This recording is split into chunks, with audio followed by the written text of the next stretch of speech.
Hey everyone, and welcome back. Today, we're diving deep into a world many of us grew up with, a world brimming with incredible creatures and unforgettable adventures. Pokémon.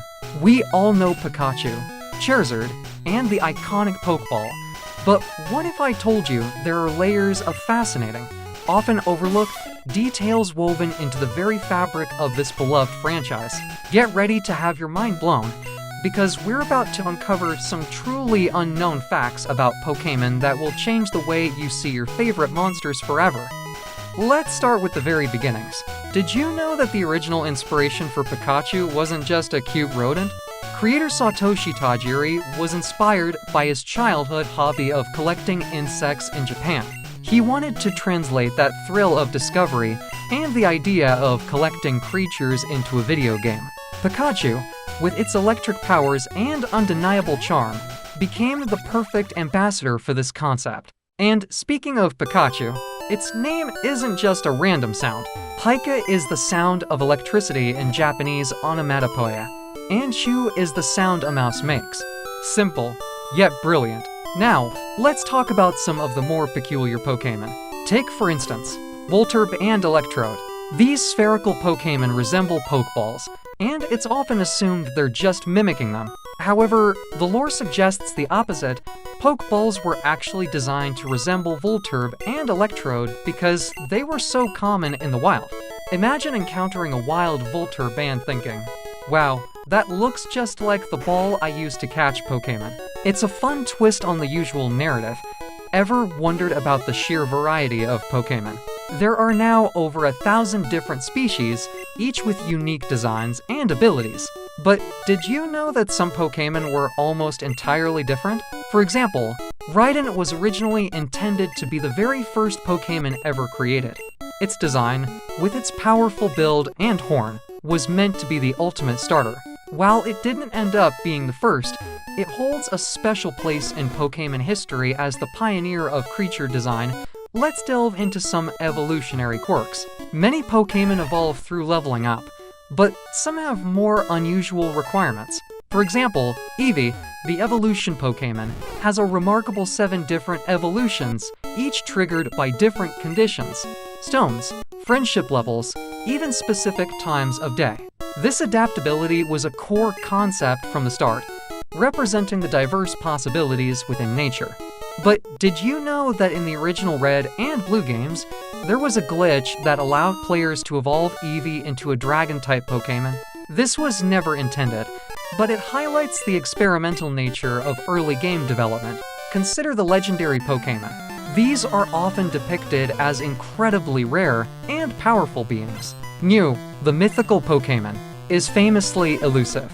In the original games, Mew was never officially obtainable through normal gameplay. It was intended to be a special event Pokémon, but a famous glitch allowed players to encounter and catch it. This scarcity, and the rumors surrounding Mew only added to its mystique, making it one of the most sought-after Pokémon of all time. Let's explore the world of Pokémon types. We have fire, water, grass, electric, and many more. But did you know that the concept of types wasn't always so fleshed out? In the very early stages of development, the idea was much simpler, with fewer elemental distinctions. The intricate type matchups we know today, like water being super effective against fire, were developed to create strategic depth and balance in battles. It's a testament to how much thought went into making the gameplay engaging. Think about the regions. Kanto, Johto, Hoenn. Each region has its own distinct geography and culture. But did you know that the regions are often inspired by real-world locations? Kanto is based on the Kanto region of Japan, including Tokyo. Johto draws inspiration from the Kansai region, and Hoenn is loosely based on Japan's Kyushu Island. This grounding in reality gives the Pokémon world a sense of place and familiarity, even with its fantastical elements. Now, let's talk about some of the more obscure Pokémon. Take a noun, the mysterious letter-shaped Pokémon. These Pokémon are said to hold ancient secrets and are often found in ruins. Their design is directly inspired by the alphabet, and their presence in the games often hints at a deeper, more complex lore than initially meets the eye. Did you know that each noun has a unique symbol, And when they gather in specific formations, they can unlock hidden messages or even alter reality within the game's narrative. It's a subtle but powerful aspect of the Pokémon universe. Consider the concept of shiny Pokémon. These are incredibly rare, alternate-colored versions of existing Pokémon. The chance of encountering a shiny Pokémon is incredibly low, making them highly prized by collectors. But did you know that the very first shiny Pokémon ever implemented in the games was the red Gyarados in the Lake of Rage event in Pokémon Gold and Silver? This was a deliberate choice to introduce players to the concept of shinies in a memorable way. Setting the stage for their future rarity and appeal, let's look at some of the Pokémon that have unique battle mechanics. Shedinja, for example, is a bug, ghost-type Pokémon with an incredibly low HP stat. But it possesses a unique ability called Wonder Guard, which makes it immune to all attacks except those that are super effective. This makes Shedinja a fascinating Pokémon to strategize with, as it requires careful team building and tactical play to utilize effectively. It's a prime example of how even seemingly weak Pokémon can have immense potential. Did you know that some Pokémon have connections to real-world mythology and folklore? For instance, the legendary Pokémon like Ninetales and Arcanine are heavily inspired by the Kitsune, a mythical fox spirit from Japanese folklore known for its intelligence and magical abilities. Similarly, Galurk's design and lore are reminiscent of golems from Jewish folklore, animated beings created from inanimate matter. These connections add a rich cultural depth to the Pokémon world. Let's talk about the Pokémon Anim. While the games are the primary source, the anime has introduced its own unique elements and expanded on the lore. Did you know that Ash Ketchum's iconic hat has undergone subtle design changes throughout the series?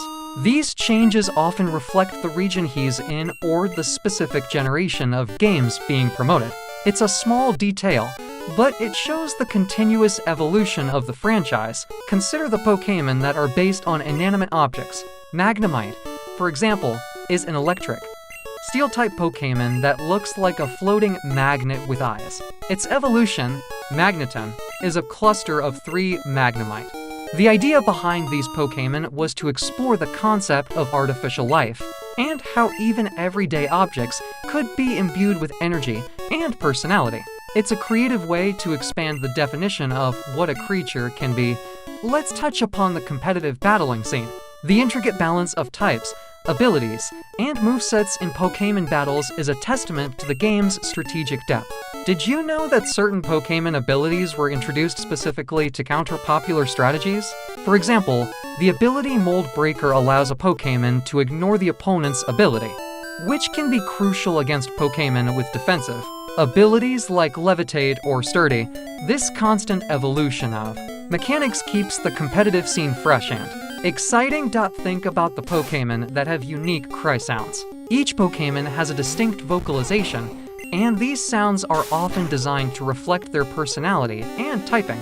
For example, a Fire-type Pokémon might have a crackling or roaring sound, while a Water-type might have a splashing or gurgling sound. These auditory cues add another layer of immersion to the Pokémon experience. Did you know that the concept of Mega Evolution was introduced in the 6th generation of games to add a new layer of power and strategy to battles? Mega Evolution temporarily transforms a Pokémon into a more powerful form, often with altered stats and abilities.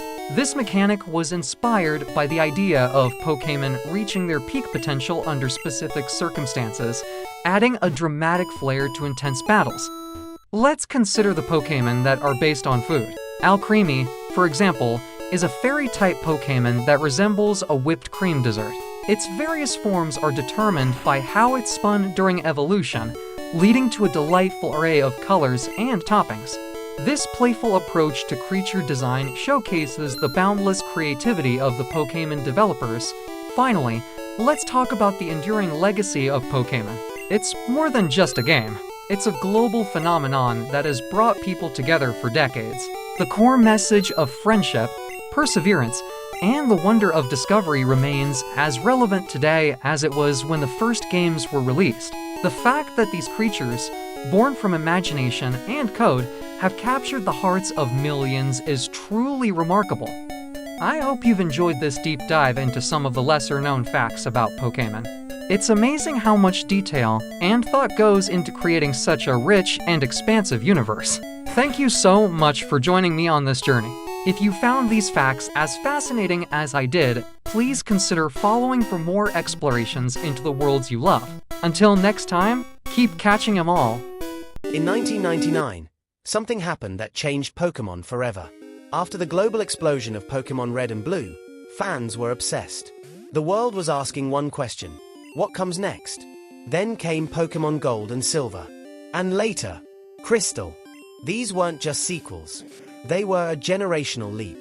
Released in Japan in 1999 and internationally in 2000-2001 for the Game Boy Color, Pokémon Gold and Silver expanded the world in ways nobody expected. And Pokémon Crystal refined that vision into something even more ambitious. First, the setting. Instead of returning to Kanto, players were introduced to a brand new region, Johto. A land filled with traditional architecture, ancient towers, quiet shrines, and deep mythology.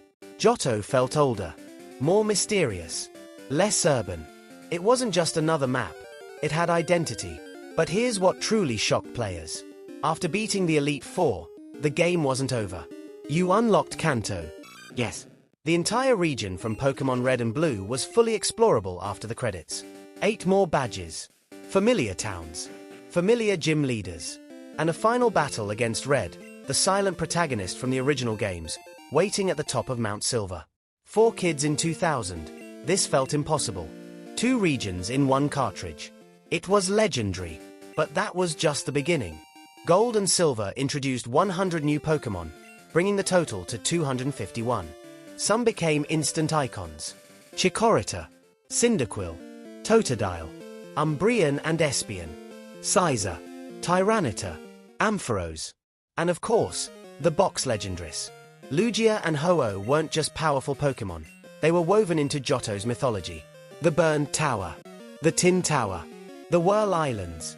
Legendary beasts roaming the region, Raikou, Entei, and Suicune, appearing randomly and fleeing across routes. Catching them felt like a real hunt. And speaking of roaming Pokémon, that mechanic was brand new. Gold and Silver didn't just add creatures. They added systems. For the first time, Pokémon had genders. That meant breeding. The daycare on Route 34 allowed players to leave 2 compatible Pokémon together and receive eggs. Suddenly, 4 breeding, egg moves, and baby Pokémon became part of the strategy. Pichu, Togepi, Cleffa, Igglybuff. This one feature added depth that competitive players still rely on today. Then came the day and night cycle. Using the Game Boy's internal clock, the world changed depending on the time of day. Certain Pokémon only appeared at night, others in the morning. Evolutions like Eevee into Umbreon or Espeon depended on friendship and time. This made Johto feel alive. And that word, alive, describes these games perfectly. Trees could be headbutted for rare encounters. Apricorns could be collected and turned into custom Pokeballs by Kurt in Azalea Town. You could call trainers on the Pokephone and rematch them. Mom could save your money. Your rival wasn't just a random jerk. He was the son of Team Rocket's boss, Giovanni, struggling with identity and power. Team Rocket themselves weren't trying to conquer the world this time. They were desperately attempting to contact Giovanni and revive their organization. It felt smaller, sadder, more grounded. And then, there was Pokémon Crystal. Released in 2000 in Japan and 2001 internationally, Pokémon Crystal wasn't just a third version. It was revolutionary.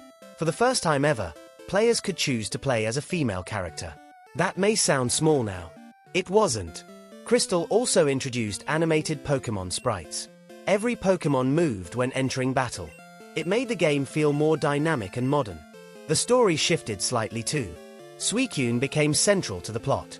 The mysterious character Eugene pursued it across Johto, obsessed with witnessing its beauty. This added a narrative focus the original Gold and Silver only hinted at. Crystal even included the Battle Tower, an early version of what would later become a competitive staple in the series. Now let's talk about one of the most underrated design decisions in these games: balance. Unlike the original games, which were somewhat unpolished, Gold and Silver refined mechanics. The special stat from Gen 1 was split into special attack and special defense. Moves were rebalanced. Dark and Steel types were introduced to counter psychic dominance from the first generation. Suddenly, the competitive scene changed completely. Tyranitar became a powerhouse. Skarmory defined defensive play. Umbreon became a stall icon.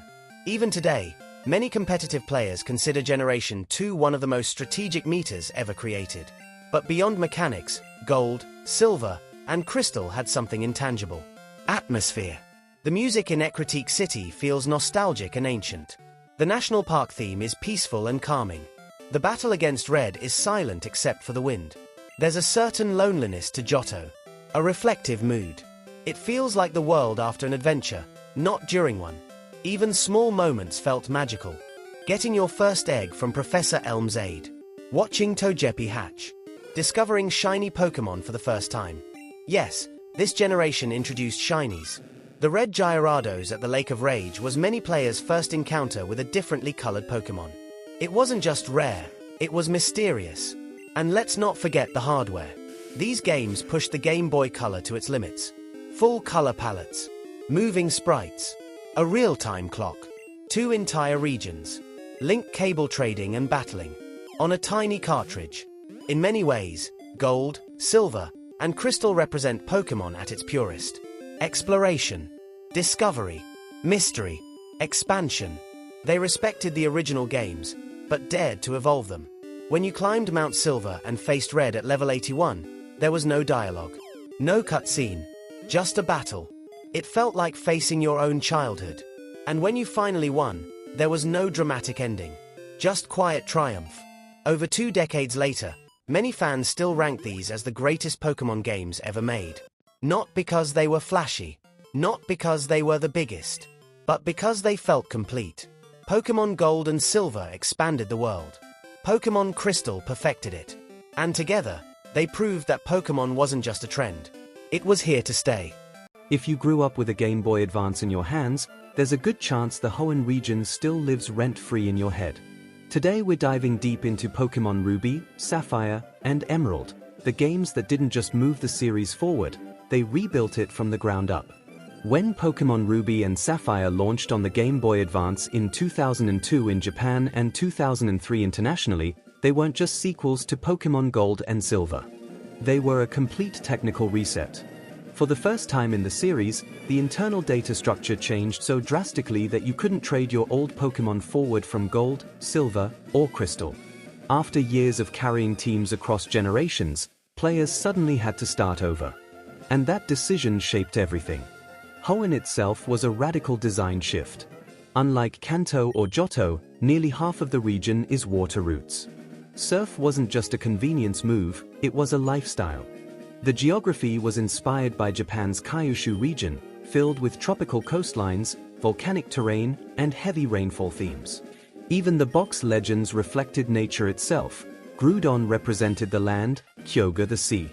But here's something many players missed as kids. In Pokémon Ruby, Team Magma wants to expand the landmass. In Pokémon Sapphire, Team Aqua wants to expand the sea. Their motivations are environmental, but deeply flawed. They're not evil for power.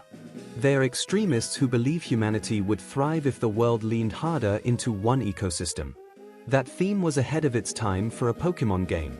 Then came Pokémon Emerald in 2004. And Emerald quietly became one of the most beloved versions ever made. Instead of focusing on just one legendary, Emerald introduced Rayquaza as the true arbiter between Groudon and Kyogre. During the climax, the 2 titans awaken simultaneously, causing catastrophic weather across Hoenn.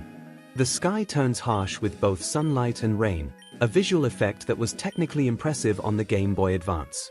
Then Rayquaza descends from the sky pillar and restores balance. What many people don't realize is that Emerald's battle with Rayquaza is one of the only times in the main series where a legendary Pokémon interrupts the villain's plan without you battling the evil team leader first. It's cinematic storytelling in 2D sprite form. Now let's talk mechanics, because Generation 3 changed competitive Pokémon forever.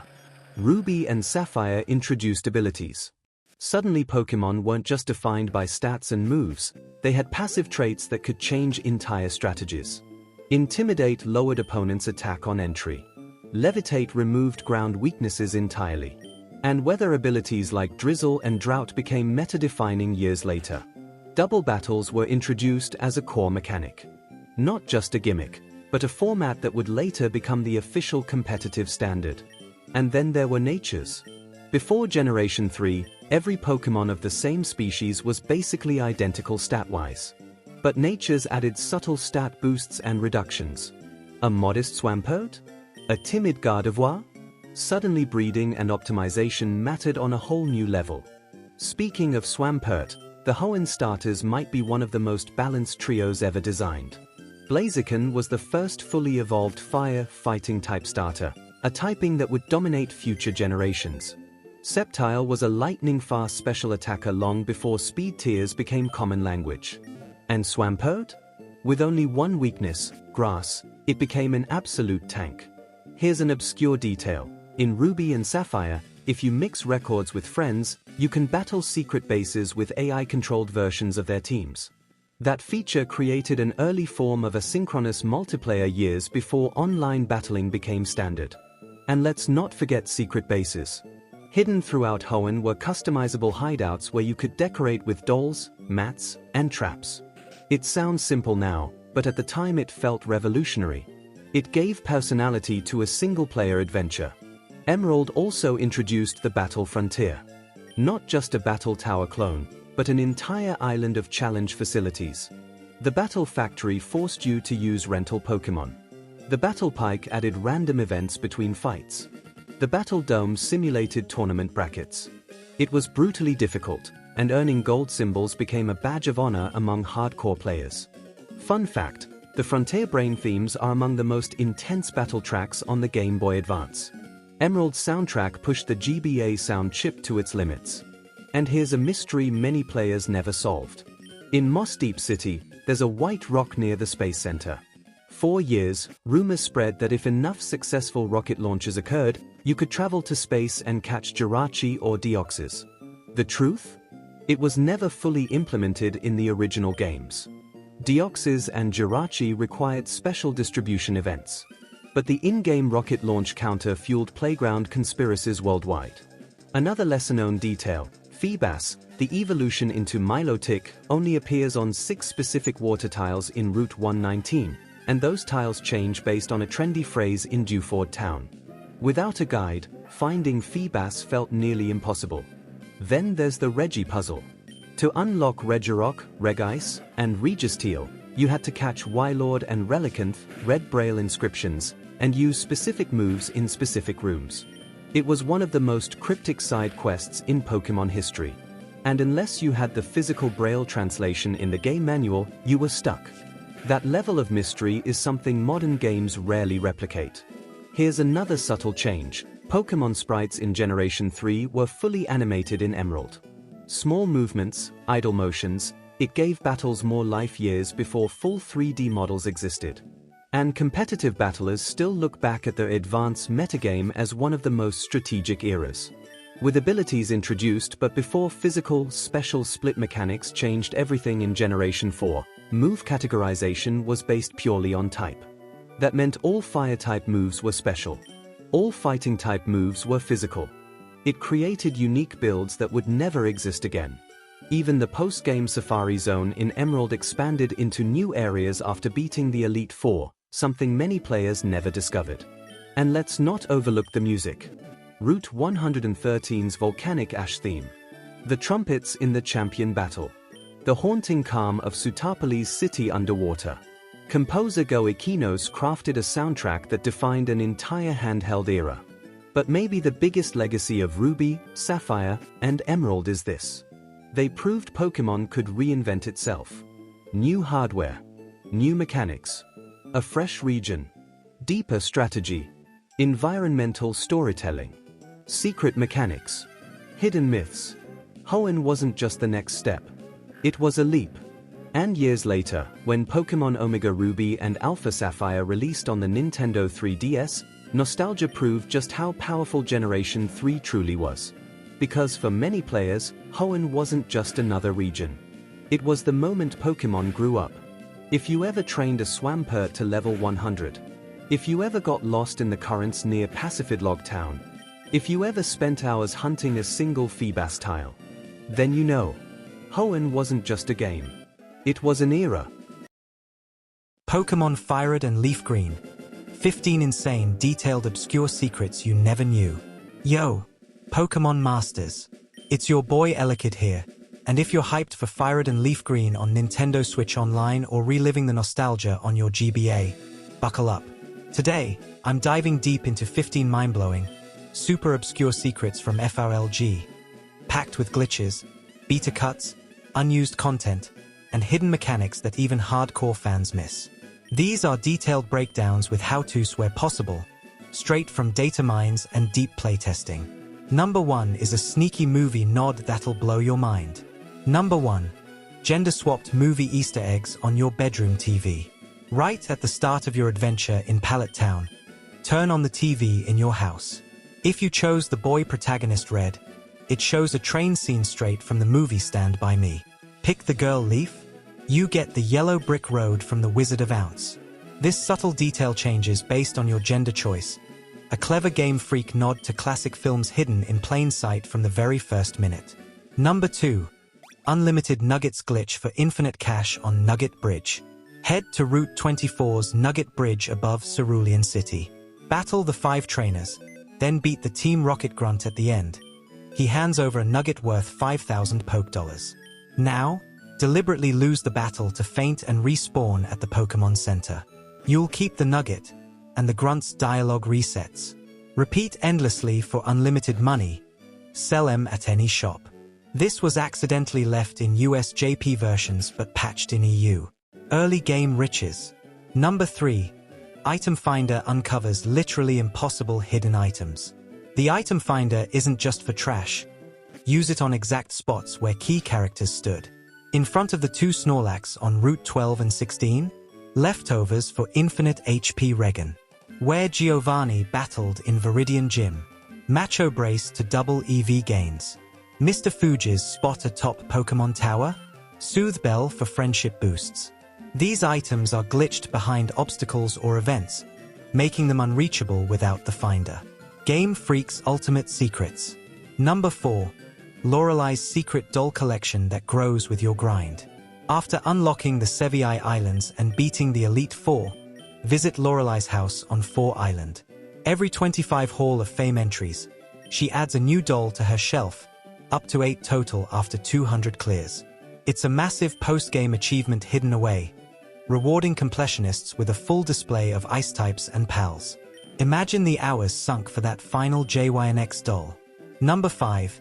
Pattern Bush's insane circuit board tribute to Gen 1 hardware. North of 6 Island, enter Pattern Bush. That weird grass maze?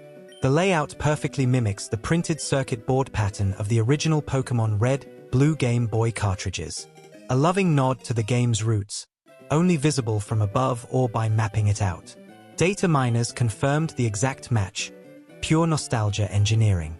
Number 6. Permanently lose roaming Legendress with this deadly combo. After delivering the Ruby and Sapphire gems to Chilio, Entei, Raikou, and Suicune roam Kanto. Trap one with mean look to prevent fleeing, then let it use Raw? It doesn't just escape, it vanishes from the game forever. No respawn, Poke's entry erased. A brutal glitch punishing aggressive play, save before battles. Number 7. Safari Zone Infinite Time Hack for rare catches. In the Safari Zone, lightly tap the D-pad to spin in place. It doesn't count as steps against your time limit. Pair with a Pokémon Suite sent outside grass to force encounters without moving. Farm that elusive Chansey or Dratini endlessly. This step counter exploit turns the time pressure zone into a chill grind spot. Number 8. Altering Cave scrapped Johto Mystery Gift Event.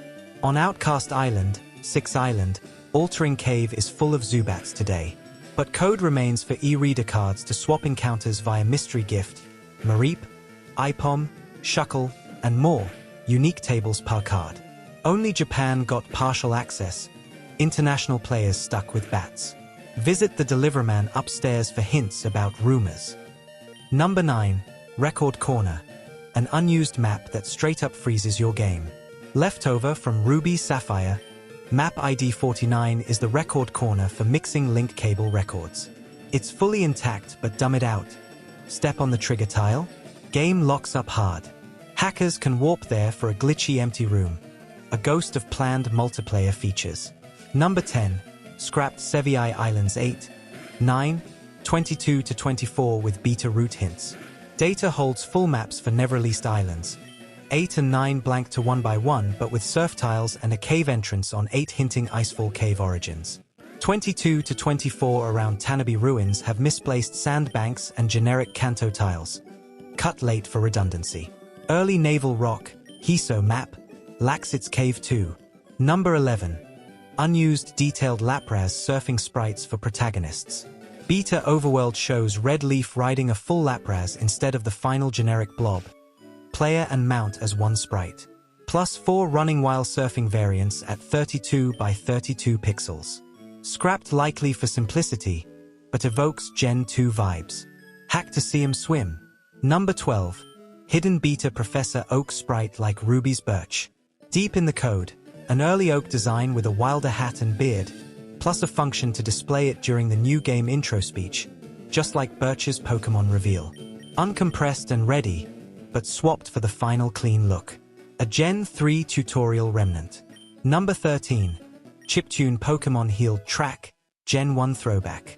Unused Music Index 119. A low-fi chiptune remix of the Pokémon Center healing theme, straight outta red-blue. Coded next to modern tracks, probably for a retro mode or event. Also, berry picking music, 106, lingers unused from RS. Number 14. Dive HM08. Fully functional Ruby leftover that bricks transfers. Hoenn's HM08 dive is intact. Teach it, delete it, even use underwater. But teach to a Pokémon? It blocks Pal Park trades to Gen 4 forever until action replay forget. A sneaky cross-game trap. Number 15. Wild double battles fully coded but mega buggy. String shot exists but triggers incomplete fights with glitches galore. Planned feature cut until Gen 4 Diamond Pearl. There you have it. 15 deep dive secrets that'll make you boot up FRLG immediately. Which one's your fave? Comment below. Like if you learned new stuff, sub for more Pokémon lore bombs, and bell for updates. Catch 'em all, and their hidden data. Peace. If you thought you knew everything about Pokémon Diamond, Pokémon Pearl, and Pokémon Platinum, think again. Here are 15 insane fun facts from the Sinnoh region that most players completely missed. Number 1. Cynthia was almost even harder. In early development, her Garchomp reportedly had a different moveset that made it even more competitive. And considering how many players were swept by her in the actual game, that says a lot. She remains one of the most feared champions in Pokémon history. Number 2. The old Chateau ghost isn't a glitch. If you explore it at specific times, you can see a ghostly girl and even a butler appear briefly in certain rooms. They disappear if you interact with them. No explanation. No dialogue. Just gone. Number 3. The music changes based on time. Sinnoh was one of the first regions to deeply integrate day and night audio variations. Routes, towns, and even battle themes subtly shift depending on the clock. Number 4. The underground was revolutionary. Local wireless allowed players to dig for fossils, set traps, and build secret bases. It was one of the most ambitious multiplayer systems on the Nintendo DS at the time. Number 5. Spiritome originally had no weaknesses. Before fairy types existed, Spiritome's ghost/dark typing meant it had 0 type weaknesses. In Generation 4, it was a defensive nightmare. Number 6. Regigigas has one of the strangest abilities ever created. Its ability slow start halves its attack and speed for 5 turns, meaning one of the most powerful legendary Pokémon in lore is intentionally nerfed in battle. Number 7. Arceus was never officially obtainable at launch. The event item required to access it was distributed later, and many players never experienced it legitimately. Yet it was programmed into the game from the start. Number 8. The Hall of Origins still exists in the code. Even without the event item, the location for Arceus is fully built and functional inside the game data. Number 9. Platinum redesigned the entire distortion world. Unlike Diamond and Pearl, Platinum introduced a gravity-defying alternate dimension with Giratina, complete with puzzles that break traditional map logic. Number 10. You can soft reset for shiny legendaries. Unlike some later titles, many stationary legendaries in Sinnoh can be shiny if you reset before the battle begins. The odds? 1 in 8,192. Number 11. Darkrai and Shaymin were programmed long before their events. Their data was hidden inside the cartridges, waiting for distribution items that unlocked their locations. Number 12. The Poketch was almost much bigger. Early concepts show it was intended to have even more apps and features. What we got was trimmed down due to development time. Number 13. Giratina has 2 forms. Origin for me only appears in Platinum when holding the Griseous Orb or inside the Distortion World. It was one of the first major alternate forms introduced in the series. Number 14. The snow routes in Sinnoh are intentionally slow. The deep snow mechanic was designed to physically slow player movement, reinforcing the harsh northern climate theme of the region. Number 15. Cynthia's piano theme is built to create anxiety. The sharp opening notes and dramatic pauses were intentionally composed to create tension before the battle even begins. Many players remember the music before they remember the fight. Sinnoh wasn't just another region. It introduced online trading, global connectivity, alternate dimensions, myth-level Pokémon lore, and one of the toughest champions in franchise history. And if you survived Cynthia's Garchomp without losing your entire team, you're officially part of Pokémon history. Hey trainers, welcome back to Elekid, where we dive deep into the world of Pokémon. Today, we're talking about what many call the best Pokémon games ever made, HeartGold and SoulSilver. These Johto remakes are packed with nostalgia, secrets, and awesome features. Buckle up for 15 fun facts that'll make you want to dust off your DS right now. Let's go! Number 1. ANY Pokémon can follow you. Number 1. Remember Pikachu following you in yellow? HGSS takes it to the next level. All 493 Pokémon can trail behind you in the overworld. Shiny ones sparkle, and they even react when you press A. No more lonely walks through Johto. Fact 2. The Pokewalker Pedometer. Fact 2.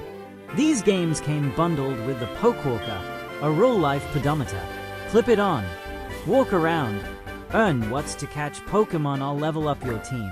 Transfer them back to your DS for that real-world grind. Step it up. 3. Custom Apricorn Pokeballs. 3. Collect colorful apricorns from trees and give them to Kurt in Azalea Town. He'll craft special Pokeballs like the Heavy Ball or Love Ball. Just like the old days, but now you can make multiples at once. 4. Battle THE Red on Mount Silver. 4. After the Elite Four, head to Mount Silver for the ultimate showdown against Red, the silent trainer from Red or Blue who took down Team Rocket. His team is stacked, level 80+. Epic finale. 5. Rematch every gym leader. 5. Get gym leaders' numbers via Pokegear, then call them for rematches at Saffron's Fighting Dojo. Their teams are powered up, perfect for training. Do it weekly. 6. Catch the legendary birds. Again. 6. Post-game Kanto lets you snag Articuno in Seafoam Islands, Zapdos at the power plant, and Moltres in Mount Silver. Classic spots. Fresh hunts. 7. Free Kanto starters from Oak. 7. Beat Red. Professor Oak in Palette hooks you up with Bulbasaur, Charmander, or Squirtle. Later, Steven gives Hoenn starters too. 8. Hoenn Legendress in Johto. 8. At Embedded Tower on Route 47. Use the Red or Blue Orb, version dependent, to summon Groudon or Kyogre. Trade for the other orb to catch Rayquaza too. 9. Bill gives you a free Eevee. 9. After chatting with Bill in Ecruteak's Pokemon Center, visit his Goldenrod house for a free Eevee. Evolve it however you want. 10. Friday Lapras in Union Cave. 10. Every Friday after Morty's badge, surf in Union Cave for a wild Lapras. 1 per week, don't miss it. 11. Squirt the Pseudo-Widow tree. 11. That weird tree on Route 36? Get the squirt bottle from Goldenrod's Flower Shop Post Whitney and spray it to reveal Sudowoodo, your only shot. 12. Shiny leaves for a leaf crown. 12. Your following Pokémon can snag rare shiny leaves in grass, nature dependent. Collect 5. Show Lyra Ethan for a shiny leaf crown accessory. 13. Gym leader photo ops. 13. Catch gym leaders at specific spots at days for photos with a wandering photographer named Genzo. Frame-worthy memories. 14. Pokeathlon minigames. 14. Skip contests for Pokeathlon. Compete in 10 touchscreen minigames with your team for medals and prizes. Super fun multiplayer too. 15. Customize your Safari Zone. 15. The revamped Safari Zone lets you place objects and wait days to attract rare Pokémon, even legendaries like Kyogre. No step limits. There you have it. 15 reasons why HeartGold and SoulSilver are Pokémon perfection. Which fact blew your mind? Drop it in the comments. Smash like if you're replaying them. Subscribe for more. And hit the bell. Catch YA next time. Trainers, peace. Hey trainers, welcome back to Elekid, where we catch 'em all and dive into Pokemon history. Today, we're heading to the Unova region for Pokemon Black and White, the games that shook up the series with a fresh start, an epic story, and tons of new ideas. These Generation 5 originals introduced 156 brand new Pokemon, a mature plot, and gameplay twists that still feel innovative. Get ready for 15 fun facts that highlight why Black and White are legendary. Let's jump in. Number 1. A true fresh start, no old Pokemon until post-game. Black and White was designed as a soft reboot. For the entire main story, you can only catch brand new Unova Pokemon. No Pikachu, no starters from Kanto, Johto, Hoenn, or Sinnoh until after you beat the Elite Four. It forced everyone to try fresh teams, and it worked. Fact 2. The seasons actually changed the world. Unova has real seasons that cycle based on the real-world calendar. Spring brings pink petals, summer green vibes, autumn orange leaves, and winter snow everywhere. Routes, cities, and even some events look totally different depending on the time of year. Super immersive. 3. Triple battles and rotation battles debut here. Black and White introduced 2 brand new battle formats. Triple battles, 3 Pokemon out at once on each side, and rotation battles, 3 out, but you rotate which one attacks. These added crazy strategy and are still fan favorites in some games. 4. N. One of the deepest characters in Pokemon. N is your rival, but also Plasma's king, raised by Pokemon, and questioning everything about training. He actually declines becoming champion if he wins, the only character in the series to ever turn it down. His story hits hard and makes you think. 5. The Swords of Justice, Cobalion, Terrakion, Virizion. These 3 legendary musketeers are hidden around Unova. Cobalion in Mistralton Cave, Terrakion in Victory Road, Virizion in Pinwheel Forest. You need to find one to unlock the others. Classic adventure hunting. 6. Victini, the Victory Pokemon from Liberty Garden. Victini was an event-exclusive legendary at launch, via Liberty Pass.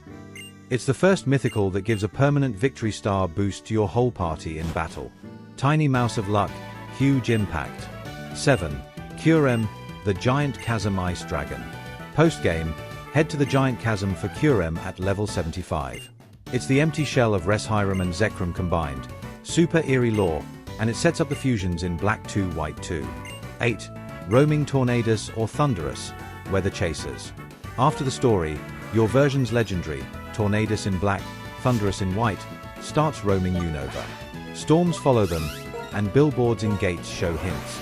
Catch one, trade for the other, then summon Landorus at Abundant Shrine. 9. Seasons affect wild Pokemon encounters too. Some Pokemon only appear in certain seasons, like Deerling and Sawsbuck changing forms with the weather.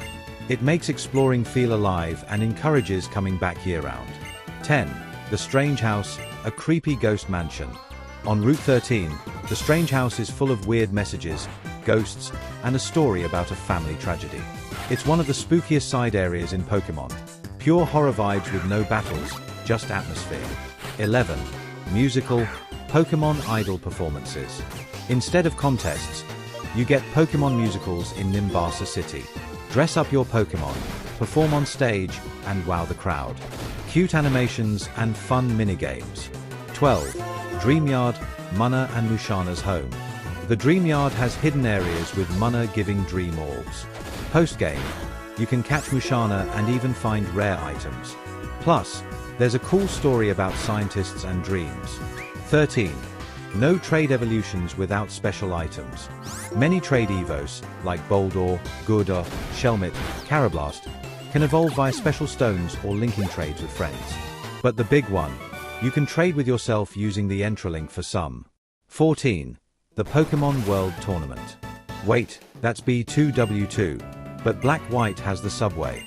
The Battle Subway is the endgame battle facility with single, super, multi, and Wi-Fi battles. Super tough trainers and streaks, perfect for competitive grinding before the sequels added even more. 15. Unova's real-world inspiration, New York vibes. Unova is based on New York, Castelia City is Manhattan, Nimbasa is Times Square Broadway, Opelucid has future past versions, black futuristic, white traditional. Even the Sky Arrow Bridge is the Brooklyn Bridge. There you have it, 15 awesome facts that make Pokémon Black and White stand out as a bold, story-driven chapter in the series. Which one surprised you most? Drop it in the comments, like if you're replaying Unova, subscribe for more Pokémon deep dives, and hit the bell. Catch you next time, trainers. Peace.